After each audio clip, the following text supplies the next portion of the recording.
खबर कौन सी आपको पता है? ऐसी भाषा का मैं इस्तेमाल नहीं करता हूं। मैं ऐसी भाषा का इस्तेमाल नहीं करता हूं, लेकिन आने वाली पीढ़ियों को अगर कोई बर्बाद कर रहा है तो मैं कहूंगा कि रणवीर इलाहाबादिया बदतमीज हो तुम। मैं ये कहूंगा कि रणवीर इलाहाबादिया बदतमीज हो तुम, क्योंकि आने वाली नस्लों को अगर कोई खराब कर रहा है और सिर्फ इसलिए खराब कर रहा है कि उसे पॉपुलैरिटी चाहिए, तो मैं कहूंगा रणवीर इलाहाबादिया बदतमीज हो तुम। ये बदतमीज लोग हैं जो आने वाली पीढ़ियों को खराब करना चाहते हैं, इस देश की संस्कृति को बर्बाद करना चाहते हैं। पैसा कमा लिया, मंत्रियों का इंटरव्यू कर लिया, अच्छी लाइफ स्टाइल मेंटेन कर लिया, देश में लोग जानने लगे, स्टेज शो मिलने लगा, तो अपने बाप को भूल जाएंगे, अपनी मां की मर्यादा को तार तार करेंगे, बदतमीज हो जाएंगे? नहीं, बिल्कुल नहीं। अगर ऐसा करोगे तो देश की जिस जनता ने अपने माथे पर बैठाया है वो तुम्हें औकात में भी लाना जानती है, औकात में भी लाना जानती है, और फिर तुमसे माफी भी मंगवाती है, और तुम गिड़गिड़ाते भी हो। समझ गए मिस्टर रणवीर इलाहाबादिया? समझ गए? बीते कुछ सालों में स्टैंड अप कॉमेडी और स्टैंड अप शो का क्रेज खूब बढ़ रहा है। युवाओं में स्टैंड अप कॉमेडी का क्रेज इतना ज्यादा है कि कॉमेडी शो के एक टिकट की कीमत लाखों रुपए तक चली जाती है, और कई बार तो हाल यह होता है कि स्टैंड अप कॉमेडी शो के टिकट की ब्लैक मार्केटिंग तक होने लगती है, और यूट्यूब से लेकर सोशल मीडिया तक करोड़ों लोग इन क्लिप्स को देखते हैं। लेकिन कॉमेडी के नाम पर फूहड़ता और अश्लीलता किस कदर हावी हो चुकी है, आज इसी पर विस्तार से बात करूंगा। भारत में कॉमेडी शो का बढ़ता चल रहा है, उसकी जानकारी शायद आप लोगों को होगी। अश्लीलता के इस बढ़ते ट्रेंड पर आज बात करना बहुत जरूरी है, क्योंकि यूट्यूब और सोशल मीडिया पर बेलगाम होते इस बेहुदा ट्रेंड पर नकेल कसना बहुत जरूरी है। यूट्यूब पर स्टैंड अप कॉमेडियन समय रैना अपना शो चलाते हैं। शो का नाम है इंडियाज गॉट टैलेंट। शो की थीम नहीं किया जा सकता। इंडियाज गॉट टैलेंट के इस लेटेस्ट एपिसोड में गेस्ट के तौर पर यूट्यूबर और बियर बाइसेप्स के नाम से यूट्यूब चैनल चलाने वाले समय रैना आए थे, और दूसरे गेस्ट के तौर पर इंस्टाग्राम इन्फ्लुएंसर अपूर्वा मखीजा आई थी।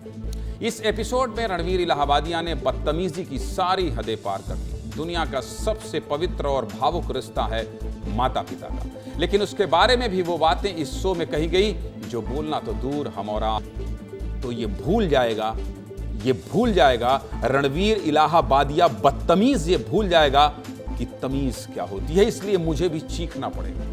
रणवीर इलाहाबादिया जैसे इंसान से ऐसे मानसिक दिवालियापन की उम्मीद नहीं थी। इतना ही नहीं, शो में आई अपूर्वा मखीजा ने भी एक कंटेस्टेंट से प्राइवेट पार्ट के बारे में अभद्र बातें की, और इतना ही नहीं, ये तक कहा कि मैं एक संस्कारी लड़की हूं। बारे संस्कार, ऐसे संस्कार तो नहीं ही मिलने चाहिए, और शादी के लिए इनको लड़का चाहिए। हद ये है कि संस्कारी अपूर्वा लड़के के लिए शादी का पैमाना भी अश्लीलता के माध्यम से ही बता रही। माना ठीक है, माना कि आप लोग अपनी पॉपुलैरिटी के लिए कुछ भी करते हैं, लेकिन आपको इस देश की संस्कृति के बारे में भी सोचना चाहिए। केवल आपको लोग जानते हैं इसलिए आप कुछ भी बातें कहेंगी, ये ठीक नहीं।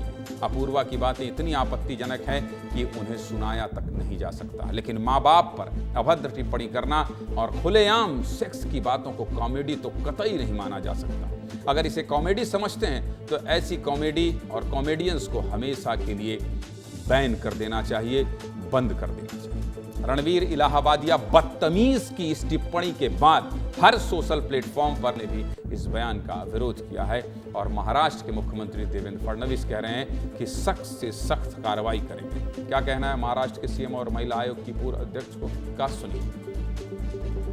मैंने अभी तक उसको फर्स्ट हैंड देखा नहीं है, लेकिन बहुत भद्दे तरीके से कुछ चीजों को कहा गया है, प्रेजेंट किया गया है, ऐसा मुझे भी पता चला है, जो बिल्कुल गलत है।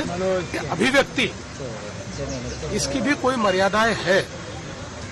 हमारे समाज में हमने अश्लीलता के भी कुछ नियम तैयार किए हैं, अगर उनको कोई पार करता है तो बहुत गलत बात है।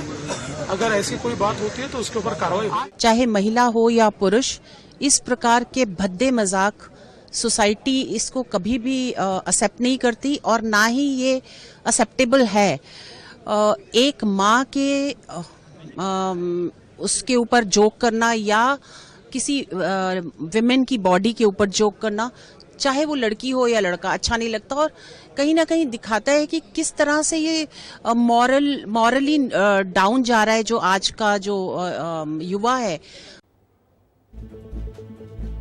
आपको ये भी बता देता हूं कि रणवीर इलाहाबादिया बदतमीज आखिर कौन है। वैसे तो रणवीर एक यूट्यूबर है। रणवीर बियर बाइसेप्स नाम से यूट्यूब चैनल चलाता है, जहां उसके 1 करोड़ 20 लाख से भी ज़्यादा फॉलोवर हैं। रिपोर्ट्स के मुताबिक रणवीर इलाहाबादिया बदतमीज करीब 35 लाख रुपए महीना कमाता है और मीडिया रिपोर्ट्स के मुताबिक रणवीर कुल 60 करोड़ से ज़्यादा की संपत्ति का मालिक है। रणवीर की संपत्ति भले ही 60 करोड़ हो, लेकिन बातों को सुनकर लगता है कि संस्कार 60 पैसे के भी नहीं मिले हैं, 2 कौड़ी का भी नहीं मिला है।